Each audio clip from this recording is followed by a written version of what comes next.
Je me présente, je m'appelle Corentin Lelièvre, j'ai 15 ans, j'habite en Vendée et je suis passionné par les cars depuis plusieurs années. Comment est arrivée ta passion, Corentin? Alors ma passion est arrivée en 2020 quand j'ai commencé à prendre le car scolaire. Donc c'était des trajets d'une quarantaine de minutes à chaque fois, matin et soir. Et t'allais jusqu'à où? Alors j'allais au collège à Esnay, c'était en fait la ligne directe était à une vingtaine de minutes, mais moi je passais par les petits chemins dans la campagne et ça prenait une quarantaine de minutes. Donc à l'époque j'avais un Irisbus Axer, le 221 de Nombalais. Et en fait au départ j'étais comme tout le monde, je me disais que c'était un car, il était déjà assez ancien à l'époque, il avait une quinzaine d'années. Je me disais que c'était un car ancien, c'était pas extra comme car, mais en fait maintenant je vois plus ce car et il me manque beaucoup. Ouais. Et donc au départ j'ai commencé à discuter un peu avec le chauffeur. J'ai découvert un peu le métier de chauffeur de car, les cars, et puis il m'a partagé un peu, il aimait beaucoup les véhicules aussi roulants et il m'a partagé ça aussi. C'est un peu comme une passion finalement. Et c'est comme ça aussi que c'est venu. J'ai commencé d'abord à m'intéresser un peu aux cars et puis à voir comment ça fonctionnait. Et j'ai découvert à quel point c'était complexe, tous les systèmes, tous les mécanismes qu'il y a un peu partout dans le car. Et ça, c'est comme ça que ma passion est née pour les cars. Et ça, c'est dès que tu étais en 6e, Oui, c'est ça. Tu étais tout petit à l'époque. Ouais. Et ça veut dire que les conducteurs aussi, enfin, au fur et à mesure que tu prenais le car avec eux, ils commençaient à te connaître, oui, ils commençaient à savoir que... Oui, c'est ça. Ils me connaissaient tout le temps, ils savaient que j'étais le passionné de car du collège, des collèges, même des années, ils me connaissaient. Ouais. Tu avais peut-être une place préférée à bord? Oui, c'est ça, j'étais toujours à l'avant, à droite, toujours tout devant, à discuter avec le chauffeur. Par exemple, ça représentait quelle place? C'était celle-là, oui. Tout le temps, tout à droite, côté fenêtre.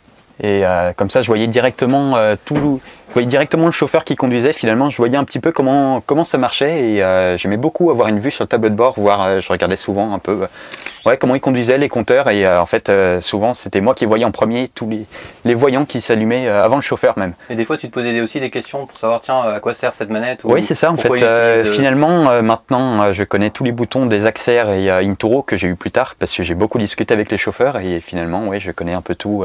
Il y a quoi par exemple comme type de manette que tu as pu, enfin manette ou bouton que tu as pu connaître, que tu connaissais pas avant grâce je sais pas, aux expériences que tu as pu avoir ou ce que tu as pu regarder avec les conducteurs? Il y en a beaucoup, je sais même plus. Par exemple, il y a les boutons pour l'ASR, ça je m'en souviens. Il y a même un bouton qui est, ça c'est assez spécial sur l'Inturo. Quand on a un choc ou quelque chose, on peut appuyer sur un bouton qui se situe là, si je ne me trompe pas. Et ça enregistre en fait, ça enregistre un peu l'heure. Alors je ne sais pas trop exactement comment ça marche, mais il me semble qu'après tu peux retrouver le moment où tu as eu le choc ou quelque chose comme ça. Ça c'est quelque chose que j'avais découvert aussi et que j'ai revu après en lisant la notice technique. Et c'était assez intéressant à voir. Et puis aussi après tous les boutons sur l'Inturo là, qu'il y avait pour voir tous les différents compteurs. Mais par exemple on peut baisser le son des... En fait, je connais très peu d'Inturo qui ont encore le son des clignotants parce que c'est un son qui est très agressif. Exact. Et donc, justement, ici, on peut le Et encore, il me semble réduire. que sur la nouvelle génération, tu peux les régler, non? Oui, c'est possible, ouais. Ce qui n'était pas le cas sur les Euro 5. Ouais.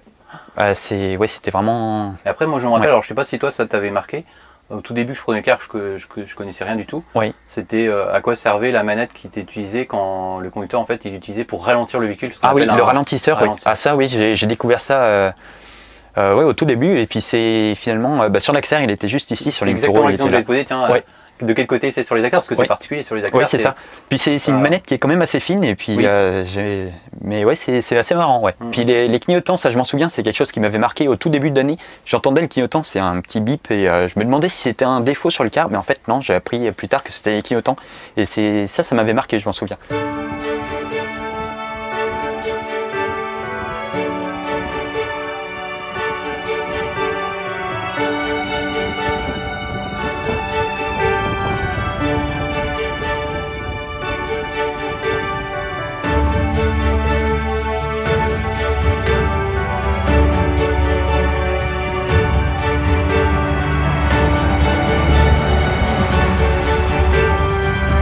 Tu peux nous parler de ton expérience en rapport avec les transports? Alors ouais, déjà pour commencer, il faut savoir que j'ai toujours été passionné par les véhicules en général. Donc ça a d'abord été les voitures, ensuite les avions, les trains, et c'est repassé aux voitures. Et ensuite en 2020, donc les cars.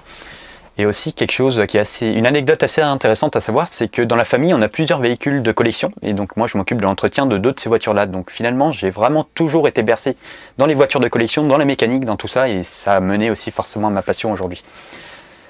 Donc ensuite, voilà, j'ai eu ma passion qui est arrivé en 2020 en prenant le car scolaire et ça a encore été...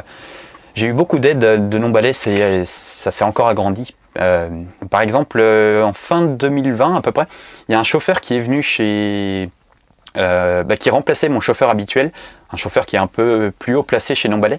Donc on a beaucoup discuté sur le trajet et puis il a vu à quel point j'étais passionné et il m'a proposé de m'emmener au dépôt non-balais pour voir un petit peu l'écart, comment ça fonctionnait, comment l'organisation du dépôt et tout ça. Donc ça s'est fait quand j'étais en début 5e. Alors c'était la première fois que j'allais au dépôt de Chaland. À l'époque, ce qui est intéressant à savoir aussi, c'est que j'étais un grand fan de l'Intercity parce que non-balais venait d'en rentrer 2 en août 2020, qui était tout neuf à la rentrée et moi je voyais ce car-là et je le trouvais vraiment très beau. J'aimais beaucoup le design et en fait, en voyant ce véhicule-là et vu que j'avais déjà ma passion, je voulais travailler en tant que concepteur de car chez MAN à l'époque, donc à Munich, et voilà, pour faire un remplaçant pour l'Intercity. Et donc, voilà, je suis allé chez non-balais et j'ai visité un peu rapidement ce car-là. J'ai vu les moteurs. C'était la première fois que je voyais un moteur de car de près et c'était vraiment impressionnant. J'ai vu un peu la clim, les soutes et tout ça, toutes les trappes un peu cachées. Et surtout, pour la première fois, je me suis installé au tableau de bord d'un car. Et ça, c'était vraiment impressionnant. Je trouvais ça impressionnant de savoir que dans un peu plus d'1 mètre carré, en fait, on a tous les contrôles pour un véhicule de plus de 12 mètres, un bloc énorme. C'était assez impressionnant à savoir. À mon âge, à l'époque j'avais une douzaine d'années, c'était vraiment impressionnant pour moi. Ouais. Et alors, là ça veut dire que tu as été plusieurs fois directement donc, au dépôt des autocars non-balais. Oui, j'ai fait plusieurs visites. Et ils t'ont présenté l'atelier. Oui. Et tu as fait aussi sûrement la rencontre de conducteurs que tu avais l'habitude d'avoir en scolaire quoi. Alors j'ai fait, je suis allé plus tard aussi, ça c'était... je suis allé plus tard faire visiter justement un peu l'atelier. Je suis allé sous un Lions Intercity dans une fosse et j'ai pu voir vraiment tout le car vu d'en haut, tout le dessous du car. Ouais. Et c'était assez impressionnant comme expérience à faire. Il y a très peu de personnes qui ont la chance de faire ça, mais c'était vraiment, vraiment bien à faire.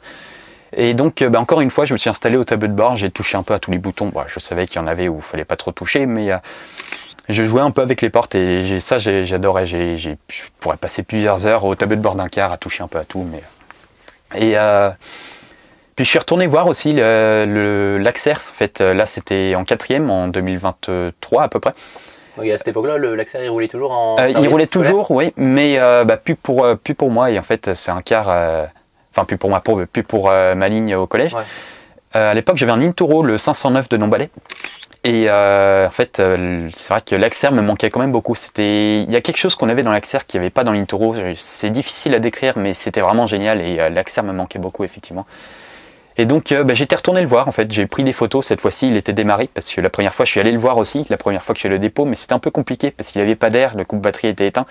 Donc, j'ai regardé rapidement et un peu comment était fait le car. Et puis voilà, c'était assez marrant. En fait, moi, j'étais toujours devant dans le car.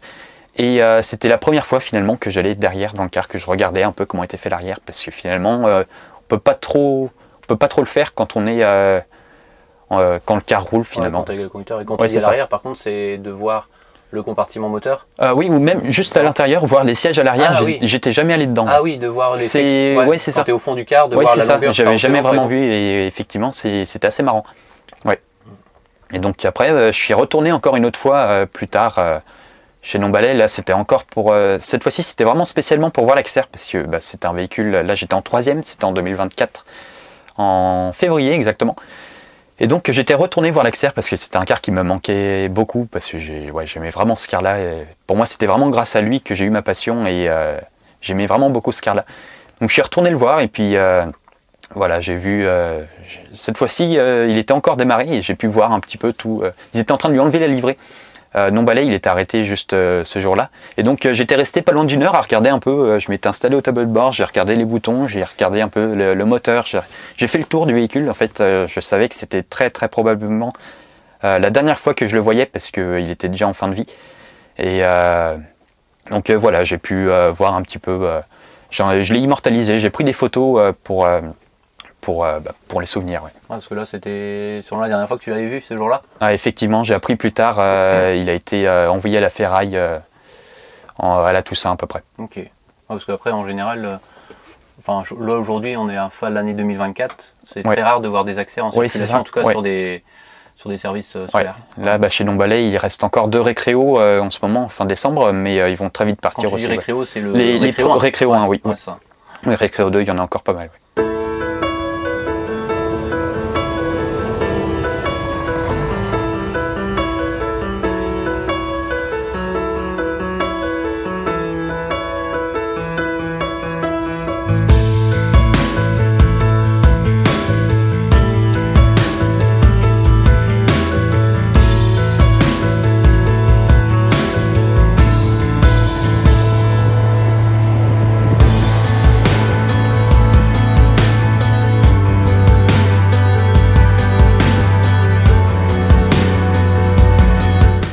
Après, tu peux peut-être nous parler des différents dessins que tu...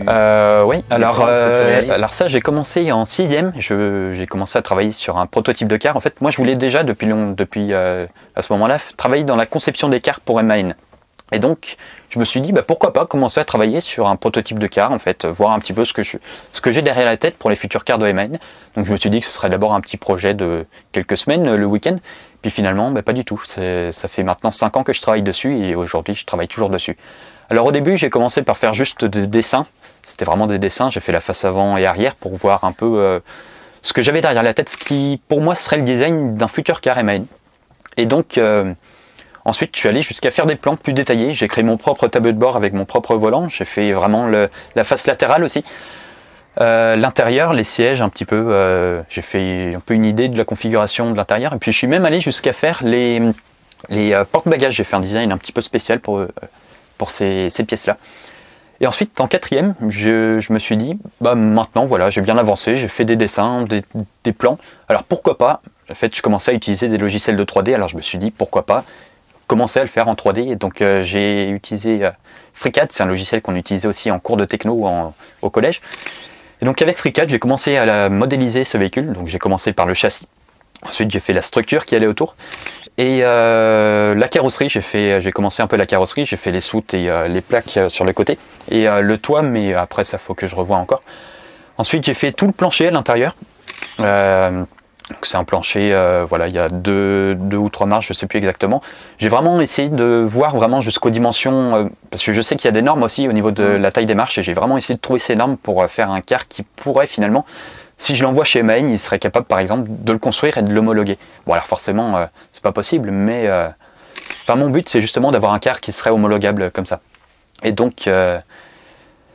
une anecdote aussi qui est assez marrante, c'est que en fait le châssis, au tout départ, je savais que je voulais commencer par le châssis parce que c'est vraiment la base du car, mais j'avais aucune idée des dimensions. Et donc justement la deuxième fois que je suis allé chez Domballet, c'était avec le chef d'atelier, je suis rentré en contact avec lui justement pour essayer de trouver ses dimensions. Et donc justement je suis allé sous la fosse pour prendre ces dimensions moi-même avec lui. C'est lui qui m'avait proposé de venir comme ça. C'est la question que j'allais te poser, est-ce que tu as pris des mesures sur des véhicules déjà existants? C'était pour ça. Ouais. Donc effectivement c'était un Intercity, vu que je voulais faire le remplaçant de l'Intercity, ça pouvait pas tomber mieux. Et donc j'ai pu vraiment avancer sur ce prototype. Et donc maintenant je suis en train de travailler sur la face arrière. Alors c'est beaucoup de travail parce qu'il faut d'abord faire les plans, voir un petit peu au niveau des dimensions, parce que je fais vraiment un véhicule aux vraies dimensions. Et donc voilà, c'est assez compliqué parce que je suis vraiment pas sûr d'avoir les compétences encore avec le logiciel pour faire des formes aussi arrondies avec la face arrière, donc c'est assez compliqué. Mais alors c'est un projet qui prend quand même beaucoup de temps. Ça fait 5 ans que je travaille dessus, en tout j'ai dû faire plus d'une centaine d'heures de travail dessus. Non, même plusieurs centaines d'heures. Combien d'années que tu travailles dessus? 5 ans. J'ai commencé vraiment en 6e et maintenant en seconde, je travaille toujours beaucoup dessus. Okay. Tu pourras peut-être nous présenter directement sur la vidéo quelques plans, quelques photos. Je le mettrai directement dessus, à la limite. Ça pourrait être intéressant, je pense. Ouais. Donc depuis 2020 que tu commences? Ouais, 2020, okay. Oui. Donc ensuite, il y a pas mal d'autres petites choses qui sont assez intéressantes à savoir. Donc par exemple, je travaille sur un document en fait, où j'essaye de répertorier tous les cars de Domballet. En fait, je me suis inspiré un peu du travail d'une association qui s'appelle TC Info, qui regroupe en fait tous les cars en France et qui les répertorie, donc avec le numéro de parc pour chaque exploitation, le numéro de parc, la plaque d'immatriculation, si possible l'année et même le numéro de série. Donc moi je me suis dit c'est intéressant ça. Alors j'ai essayé de rejoindre l'assaut, mais malheureusement je peux pas parce qu'il faut avoir 17 ans minimum. Donc j'ai fait dans mon coin en fait, je travaille déjà, j'ai regroupé en tout 152 je crois véhicules de non-balais, donc des véhicules réformés ou encore en service. Alors au départ j'ai commencé à chercher un petit peu avec des photos sur internet ou sur les réseaux sociaux, puis ensuite je me suis aidé un peu des cars que je croisais, donc étant donné que j'étais au collège et qu'il y avait 4 cars non-balais à l'époque qui faisaient le service pour mon collège. En fait, à chaque fois que je croisais un car, je notais sur un petit carnet la plaque, le numéro de parc, la livrée aussi. Et après, je remettais sur mon document. Donc en tout, j'en ai 152 si je ne me trompe pas aujourd'hui. Ouais, beaucoup de cars de ton secteur. Et peut-être aussi quand tu viens, par exemple, en voyage, par exemple là, tu es dans le Finistère. Est-ce que tu peux aussi répertorier des véhicules que tu peux croiser à l'extérieur de Oui, effectivement, ouais, je peux. Ouais. Ah, okay. Mais là, c'était vraiment un document fait fait principalement que les cars non balais finalement. Oui. Ouais, sur ton secteur. Puis j'essaye aussi d'avoir des photos à rajouter avec, mais ça c'est plus compliqué quand même. J'ai eu quelques photos de quelques cars, mais ouais, pas beaucoup. Donc dans ta base de données, pour résumer, tu peux avoir l'immatriculation, la date de, le numéro de châssis, et tu as aussi des photos pour compléter. Donc ouais, c'est une base de données comme TC Info. C'est ça, oui, c'est ça. En fait, c'est tout simplement un tableau Excel, et puis je me suis aidé un peu des photos que je pouvais trouver. Donc c'est des photos qui sont déjà sur Internet. Après, j'ai quelques photos de certains cars, mais ouais. C'est que je peux rajouter aussi après. Ouais. Ensuite, plus tard, j'ai fait aussi, en 2024, j'ai fait ma certification en allemand. Donc c'est une certification où on passe, en fait on a un oral, on certifie qu'on a bien le niveau B1 en allemand. Et donc j'ai fait un oral d'une quinzaine de minutes en allemand pour présenter la marque Cetra pour mon oral justement. Et donc en fait, c'était assez marrant parce que ça m'a permis de découvrir vraiment cette marque, de voir un petit peu tout ce qu'ils faisaient, toute leur histoire, et j'ai découvert que c'était vraiment une marque super. Et en fait maintenant c'est devenu ma marque préférée qui a dépassé même MAN que j'aimais vraiment depuis la 6e. Bon, ça tombe bien parce que là on est dans un quoi? Un Cetra S517 HD, ouais. C'est ça.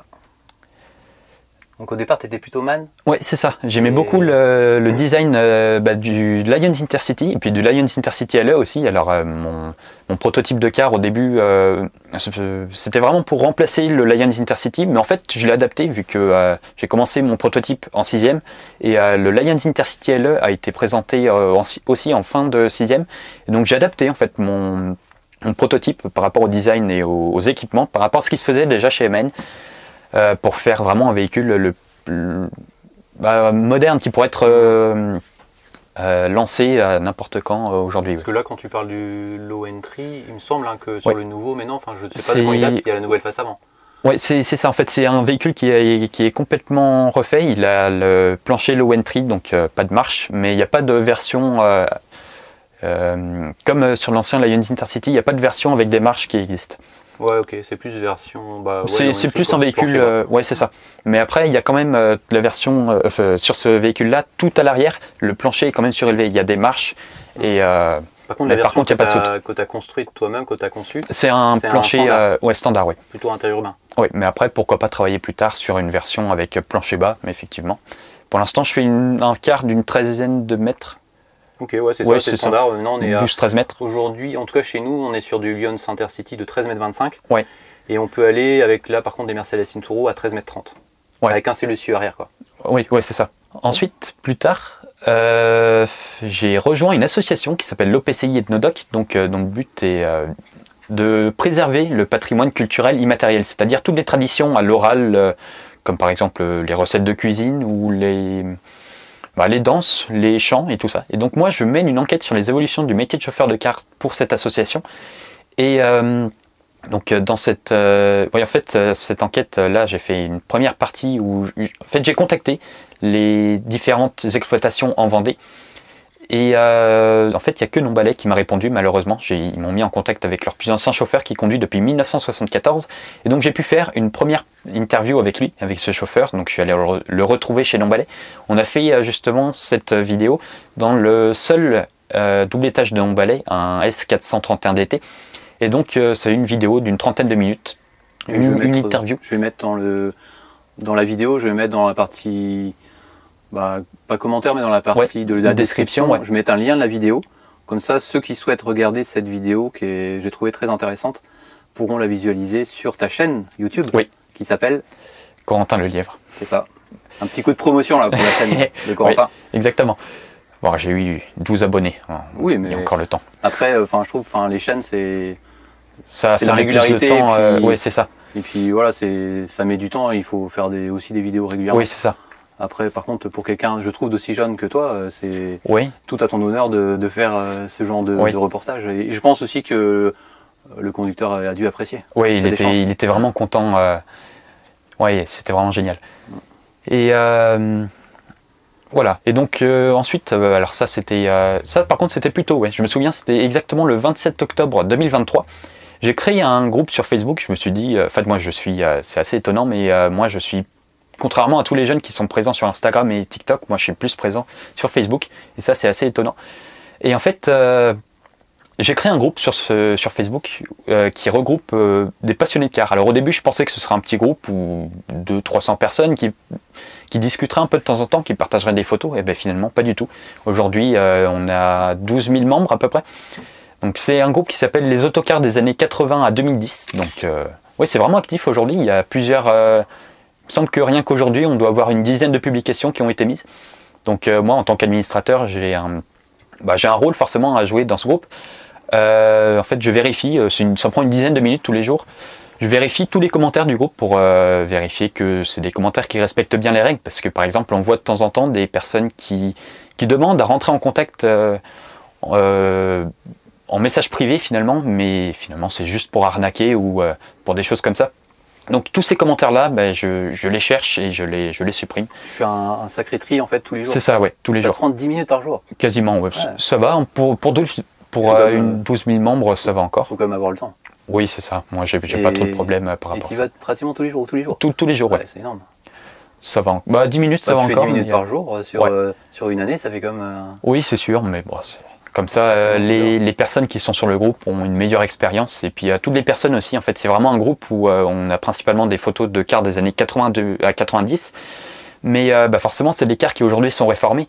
Et il y a beaucoup de personnes qui mettent des commentaires, le prix s'il vous plaît, ou des choses comme ça, alors que c'est des cars qui n'existent plus. Et donc ça, c'est assez dérangeant. J'ai pas mal de personnes qui me disent qu'ils en ont marre de voir ça. Donc à chaque fois que je vois ça, j'essaye vraiment au maximum de les supprimer.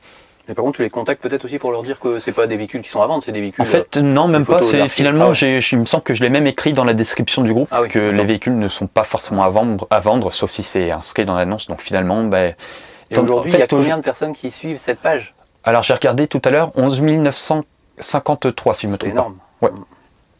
C'est un groupe qui est vraiment actif aujourd'hui et ça c'est vraiment génial. L'idée est partie de ta propre expérience. C'est ça, en fait au départ je voulais juste, je me suis dit ça pourrait être intéressant de créer un groupe pour améliorer mes compétences en gestion de groupe, en gestion de personnes comme ça, et effectivement aujourd'hui je pense que j'ai pas mal de bénéfices à en tirer de ça. Ouais. Puis c'est intéressant aussi de voir un peu, je pense que quasiment tout le monde sur Facebook est sur un groupe ou voit un peu des choses comme ça, mais c'est intéressant aussi de voir comment ça se passe derrière toute l'administration du groupe et tout ça en fait, c'est vraiment intéressant à faire. Ouais. As-tu des passe-temps en lien avec les cars? Alors oui, j'ai pas mal de passe-temps. Alors par exemple, je travaille sur une maquette, la Renault TN6 C2 de Heller. Donc ça fait quelques mois que je travaille dessus, ça prend pas mal de temps quand même. Donc c'est une maquette qui est assez grande, hein, il doit faire cette taille-là à peu près. Donc je travaille vraiment pour monter cette maquette et je trouve ça vraiment intéressant de pouvoir monter une maquette de car comme ça. C'est la seule qui est vraiment intéressante pour moi. Et ça veut dire que cette maquette tu l'as achetée dans un commerce ou c'est toi qui l'as... Alors non, c'est une maquette que j'ai achetée dans le commerce, ouais. C'est commercialisé par Heller. D'accord, c'est une maquette que tu achètes dans le commerce. Ouais. Et après, ça veut dire que tu travailles dessus pour le... En fait, je la monte, c'est pas mal de petites pièces, c'est-à-dire que je fais la peinture, par exemple, là, en ce moment, je suis en train de travailler sur le plancher, j'ai d'abord fait le châssis, la carrosserie aussi, toutes les parois, et les sièges, donc là, maintenant, je suis en train de faire le plancher, donc je peins le plancher au pinceau, et après, j'ai fait aussi le dessous du plancher, qu'il fallait peindre aussi, parce que ça fait directement, ça se pose directement sur le châssis. Et donc maintenant je vais bientôt tout assembler, je peins aussi le toit, donc je vais approcher finalement de la fin où je vais tout assembler et là où j'aurai le résultat final. Et ça veut dire qu'après ça sera aux couleurs de quelle entreprise? C'est la RATP ça, la RATP de l'époque c'était un car des années 30 à peu près, 30-40. Et on pourra peut-être mettre des photos aussi sur la vidéo? Ouais. Ok. Et puis après aussi je passe pas mal de temps sur des simulateurs de conduite de véhicules, donc j'ai un simulateur de conduite de camion, Euro Truck Simulator, un simulateur de conduite de car en longue distance, donc Fernbus Simulator, et 2 simulateurs de conduite de car de bus urbain, pardon, donc OMSI 2, donc Omnibus Simulator, et Bus Simulator tout simplement, 21. Et donc je passe pas mal de temps sur ces simulateurs-là. J'ai commencé déjà dès la 6e et maintenant j'ai fait ma formation pour la conduite accompagnée il y a à peu près 2 mois. Et en fait ça m'a beaucoup aidé le fait de conduire comme ça sur simulateur. Maintenant je suis beaucoup plus à l'aise dès le début et c'est vraiment intéressant. Et qu'est-ce qui t'a marqué par exemple par rapport à ce que tu pouvais penser de la conduite d'un autocar avant que tu l'utilises et maintenant ce que tu as appris en fait avec ce simulateur? Je suis assez étonné en fait. C'est quand même un gros gabarit et c'est vrai que c'est assez compliqué à conduire des fois, surtout le fait que ce soit à tout, il n'y a pas d'articulation en fait, c'est tout en un seul bloc et l'empattement c'est assez imposant, ouais. Et quand tu parles, tu vois, parce que moi t'es quand même assez jeune et tu parles d'empattement, il y en a qui ne savent pas du tout ce que c'est l'empattement. Est-ce qu'il y a des termes que tu as appris avec ça ou tu as appris ça avec les conducteurs? Ah non, je connaissais déjà ça avant, ouais. Empattement porte-à-faux? Ouais, empattement porte-à-faux, okay. Oui j'en ai, ouais. Mais donc j'ai tout un système, on appelle ça un setup, donc j'ai mon ordinateur et puis après je rajoute dessus un volant en fait, c'est tout simplement un volant avec ce qu'on appelle le retour de force à l'intérieur, c'est en fait 2 petits moteurs. Quand tu tournes le volant, il revient, quand tu le lâches, il revient tout seul. Et donc ça c'est quelque chose d'assez intéressant. Et en plus j'ai le levier de vitesse que je peux rajouter aussi à côté que j'avais pas avant. En fait j'ai changé de volant là il n'y a pas longtemps. Et c'est un assez gros investissement, j'ai quand même payé 120 € le volant, mais c'est quand même quelque chose d'intéressant parce que je passe beaucoup de temps dessus le week-end, c'est vraiment un passe-temps que j'adore, c'est relaxant et puis surtout, moi plus tard j'aimerais vraiment pouvoir conduire des cars, je suis même pas sûr de pouvoir le faire malheureusement, mais en fait de pouvoir faire ça sur simulateur c'est vraiment génial. As-tu des projets pour le futur ? Alors oui, je souhaiterais devenir collectionneur de cars. Alors il y a plusieurs véhicules qui m'intéresseraient beaucoup. Alors après forcément ce sera assez compliqué, mais pourquoi pas commencer avec un Axer, c'est un véhicule qui est facilement accessible et qui coûte pas trop cher. Ce sera intéressant, surtout que moi j'aime beaucoup ce car. Et puis après il y a d'autres véhicules que j'aime beaucoup. Ce serait par exemple un S215 HD, ça me plairait beaucoup. Alors c'est vraiment ce véhicule-là en particulier, même pas le S215H ou S214 HD. C'est vraiment ce véhicule-là que j'aime beaucoup en fonction par rapport aux dimensions. C'est vraiment, j'aime beaucoup le design de ce car-là et puis il était très répandu aussi à l'époque.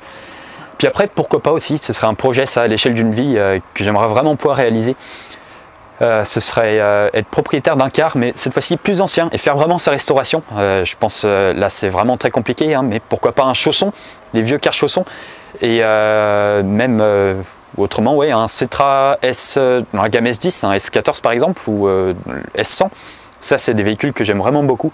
Et ça me plairait beaucoup de pouvoir être propriétaire d'un véhicule comme ça. J'aimerais vraiment pouvoir avoir un véhicule à entretenir, faire la mécanique dessus, ça me plairait vraiment, ouais. Mais tu as déjà vu en vrai pour des véhicules comme ça? Parce que là, non, j'en ai jamais vu, effectivement. J'ai vu une annonce il n'y a pas longtemps cet été d'un chausson justement qui était en vente pour moins de 10 000 €, c'était assez impressionnant. Ouais, mais dans quel état quoi? Il était pas en trop mauvais état. Ouais, il était roulant je crois, ouais. C'est assez étonnant. Et après, pour ça en fait, pour être propriétaire d'un car, il faudrait quand même que j'ai mon permis D et ça c'est effectivement une grosse limite. Tu n'as pas besoin d'avoir le permis pour être propriétaire? Après c'est mieux mais... Il me semble que si. Ah bon? Je crois que pour être propriétaire d'un car, oui, il me faut... Ah d'accord, bah, tu vois, je savais pas. Et donc c'est assez compliqué parce que c'est une formation qui coûte quand même autour de 8 000 €. Ou tu peux peut-être autrement, enfin après c'est peut-être par le biais d'une association, pour moi tu c'est ça, pourquoi pas, ouais. En fait moi ce que j'ai pensé ce serait faire ça comme job d'été, c'est-à-dire que je passerai un accord avec une entreprise, donc c'est-à-dire que en fait moi je veux faire 5 ans d'études supérieures, donc pourquoi pas dès que j'ai 18 ans passer mon permis, donc financé par cette entreprise, et je m'engage en fait sur les 4 années suivantes à conduire pendant tout l'été pour cette entreprise. Et donc en échange du financement de mon permis. Alors forcément, ce serait peut-être compliqué de trouver une entreprise qui accepterait, surtout que c'est assez compliqué de faire confiance à des jeunes comme ça. Mais pourquoi pas, moi j'aimerais vraiment, ce serait probablement l'un des seuls moyens pour moi de passer mon permis, puisque 8 000 € ce ne serait pas accessible forcément, ce serait le prix facilement de 2 ou 3 Axer. Donc effectivement, ce sera assez compliqué. Et là en ce moment tu fais quoi comme études? Alors en ce moment je suis scolarisé au lycée Saint-François d'Assise de La Roche-sur-Yon et donc je suis en classe internationale. Alors c'est une classe qui est vraiment basée sur les langues, donc j'ai un prof d'anglais qui est vraiment qui vient d'Écosse, donc ça me permet vraiment d'être habitué au vrai accent des personnes comme ça, des personnes anglophones. Après j'ai allemand euro aussi, donc c'est-à-dire que j'ai 1 heure de cours d'allemand en plus par semaine avec en plus de la DNL, donc de l'histoire en allemand. Et donc ça c'est quelque chose qui est aussi assez intéressant. Puis en plus, j'ai 2 heures de sciences de l'ingénieur par semaine, donc ça me permet vraiment de me préparer déjà pour l'année prochaine. Donc l'année prochaine, je souhaiterais prendre les SP maths, physique et sciences de l'ingénieur et abandonner les sciences de l'ingénieur en terminale. Et donc mon objectif, ce sera ensuite de partir sur des études d'ingénieur. Alors j'ai pensé déjà à une école, pourquoi pas aller à l'Estaca à Laval.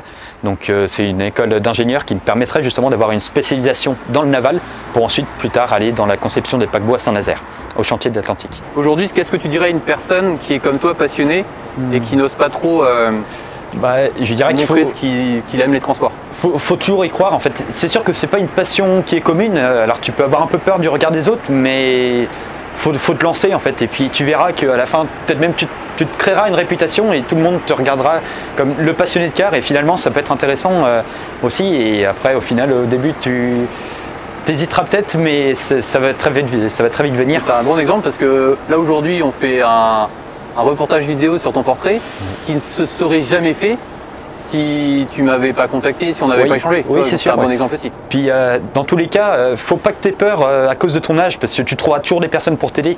Moi, je suis assez investi et finalement, mon âge, ça dérange personne finalement. Faut pas avoir peur de ça. Et faut vraiment y croire. Faut croire. Et puis faut pas avoir peur du regard des autres. Faut vraiment vivre sa passion à fond. Et puis ça.